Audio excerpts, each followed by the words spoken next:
Hallelujah, praise the Lord. सभी को जय मसीह की। आइए हम वचन में जाने से पहले एक छोटी सी प्रेयर में जाएंगे। Hallelujah hallelujah hallelujah. धन्यवाद धन्यवाद धन्यवाद परमेश्वर पिता, आज के सुंदर दिन के लिए हम आपका धन्यवाद करते परमेश्वर पिता। परमेश्वर पिता, हमारे जीवन के लिए हम आपका धन्यवाद करते हैं परमेश्वर पिता। हमको आपने संभाला इसलिए हम आपका धन्यवाद करते हैं ईश्वर राजा। आपके वचनों के लिए हम आपका धन्यवाद करते हैं। जीवित वचन जो हम सुनते हैं उनके लिए आपका धन्यवाद करते परमेश्वर पिता। परमेश्वर पिता, इस सुंदर समय में होकर के हम आपसे दुआ मांगते हैं परमेश्वर पिता। जब हम वचनों की ओर जाते हैं, हमारे मनों को, दिलों को, होठों को खोलना ईश्वर राजा। वचन को समझने की सामर्थ्य देना परमेश्वर पिता। आपकी अनॉइंटिंग रिलीज होने पाए परमेश्वर पिता, जब हम वचन को सुनते, पढ़ते, समझते हैं परमेश्वर पिता। विशेषकर परमेश्वर पिता, इस सुंदर समय में अगर कोई भाई बहन, बच्चा, बूढ़े, दादा दादी, जो भी लोग इस वचन को सुनते, अगर उनमें कोई बीमार, लाचार, गरीब, बेरोजगार है तो परमेश्वर पिता आप उन पर आपकी रहम खाकर परमेश्वर पिता उन पर दया करना ईश्वर राजा। परमेश्वर पिता, उनके सारे रोगों से छुटकारा देना, बीमारियों से छुटकारा देना परमेश्वर पिता, बंधनों से छुटकारा देना ईश्वर राजा, कर्ज से छुटकारा देना परमेश्वर पिता। ईश्वर राजा, उनके मनो दिल में शांति और आराम देना परमेश्वर पिता। परमेश्वर पिता, इन छोटी सी दुआओं को हम आपके चरणों में लाते हुए मांगते हमारे प्रभु यीशु मसीह के नाम से, आमीन। एक बार फिर सभी को जय मसीह की। आइए हम डायरेक्ट वचन में से पढ़ेंगे। यिर्मयाह नबी की पुस्तक, उसका 29वां अध्याय, उसकी 11वीं आयत। यिर्मयाह नबी की पुस्तक, उसका 29वां अध्याय, उसकी 11वीं आयत।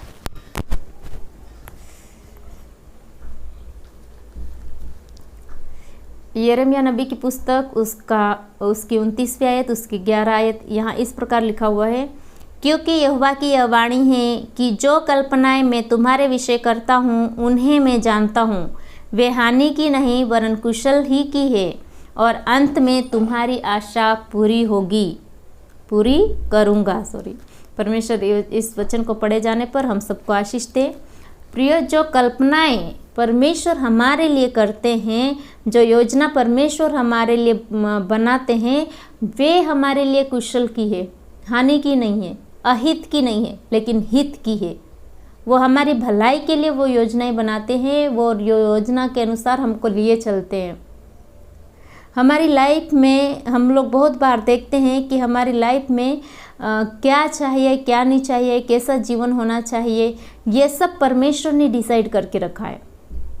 परमेश्वर ने योजनाएं बनाई है, परमेश्वर ने हमारे लिए कल्पनाएं की है, और परमेश्वर जो करता है वो कभी भी गलत के लिए नहीं करता, अहित के लिए नहीं करता, बुराई के लिए नहीं करता, लेकिन हमारे भविष्य के लिए, हमारी अच्छाई के लिए और हमारी एक सुंदर लाइफ के लिए परमेश्वर पिता कल्पनाएं करते हैं, योजनाएं हमारे लिए बनाते हैं।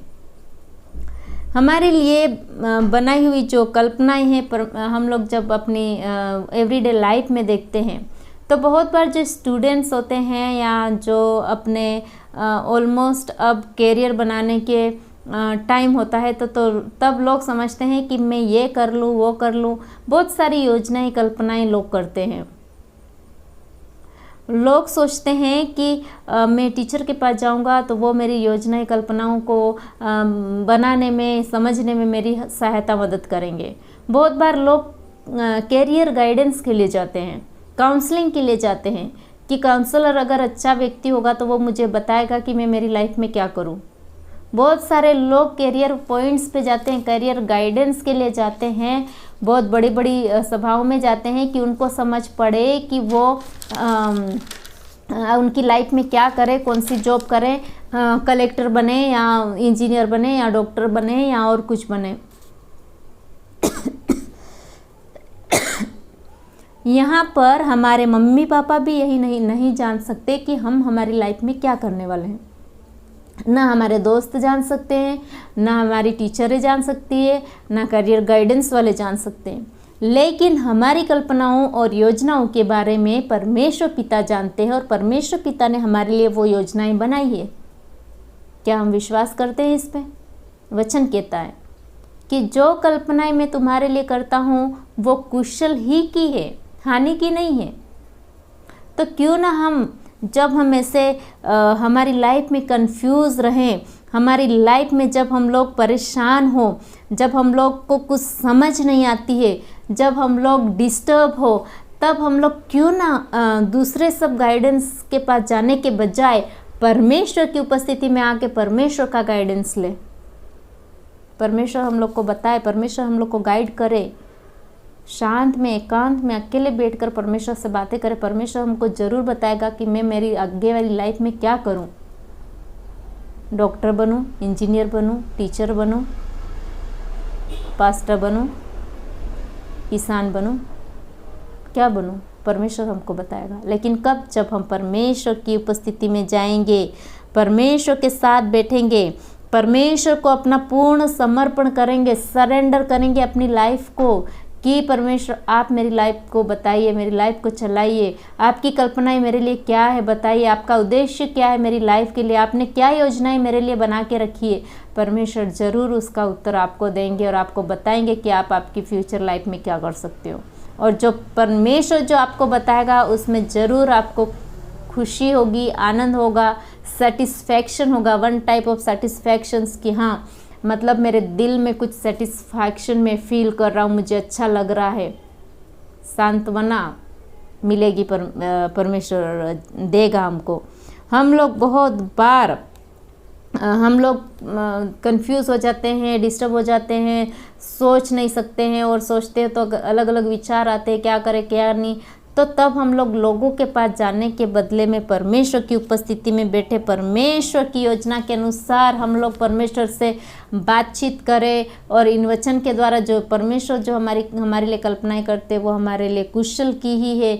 इन वचनों पर बिलीव करते हुए हम लोग हमारी जो योजना है वो परमेश्वर की जो योजना, दोनों में जब मेल आ जाएगा, दोनों एक समान जब हमको परमेश्वर पिता के चरणों में बैठ के हमको लगेगा कि हाँ ये मेरे लिए यही रास्ता है, मैं इसी रास्ते पे जाऊं, परमेश्वर मुझे इधर ही ले जाना चाहता है, ऐसा अगर हम सोचते हैं तब परमेश्वर की इच्छा जो है वो हमारी लाइफ में पूरी होगी। और जब हमारी लाइफ में पूरी होगी तो हमें अलग प्रकार का आनंद, शांति, सेटिस्फैक्शन फील होगा। और जो परमेश्वर की इच्छा के अनुसार हम करेंगे तब वो जो हमारा उद्देश्य है, जो योजनाएं, जो कल्पना है वो सफल होगी, तब वो सफल होगी, अदरवाइज सफल नहीं होगी। आधे रास्ते में जाके रुक जाएगी, थोड़ा सा चल के रुक जाएगी और पूरी नहीं हो पाएगी। लेकिन अगर वो परमेश्वर की इच्छा के अनुसार है, परमेश्वर अगर हम लोग को लिए चल रहा है, परमेश्वर की कल्पना के अनुसार है, योजना के अनुसार है, वो जो चाहता है वैसा हम लोग करेंगे तो अंत तक वो हमारा काम सफल बनाएगा। परमेश्वर के ऊपर फिर तो छोड़ देना है, परमेश्वर हमारे काम को सफल बनाएगा। लेकिन कब? जब हम उसकी उपस्थिति में बैठेंगे, उसकी उपस्थिति में आकर हम परमेश्वर से प्रार्थना में हो करके उससे मांगेंगे कि परमेश्वर मेरी लाइफ में आपकी क्या इच्छा है, मेरी लाइफ से आप क्या चाहते हैं, आपकी क्या योजनाएं हैं, आपकी क्या कल्पनाएं, ये हम लोग मांगेंगे, पूछेंगे तो परमेश्वर हम लोग को बताएगा और परमेश्वर हमारी लाइफ को एक सफल जीवन बना देगा। तो परमेश्वर पिता इन वचनों के द्वारा हम सबको आशीष दे। सभी को जय मसीह की। God bless you.